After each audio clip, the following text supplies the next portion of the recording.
Ang mga tao nagtuo na ako dato kaayo kay abroad lagi kuno nagtrabaho sa barko walang sila kahibaw nga ultimo rain taon ko terting gamaya sa sweldo halos di papaigo.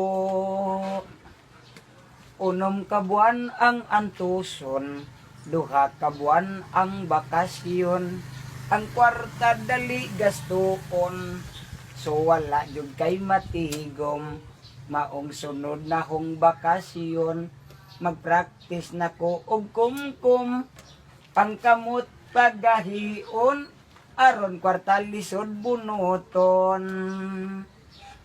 Kinabuhi sa barko, kamingaw ang kontra nimo, apan wala kay mahimo, dako ang dalar sa piso.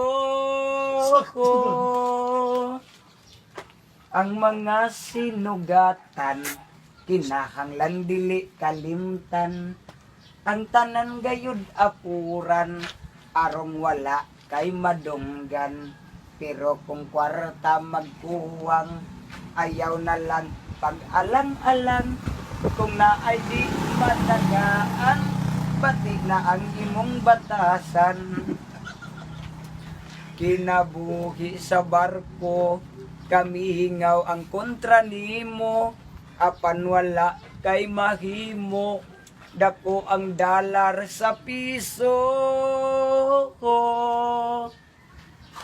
Ang maayong buhaton, karon pa lang sugod nagtigom, ayaw pataka o gasto, magplano og negosyo, kay kinirabang pamarko, wala lang ta kahibaw, kung madisgrasya ang barko, milyonary ang misis nimo.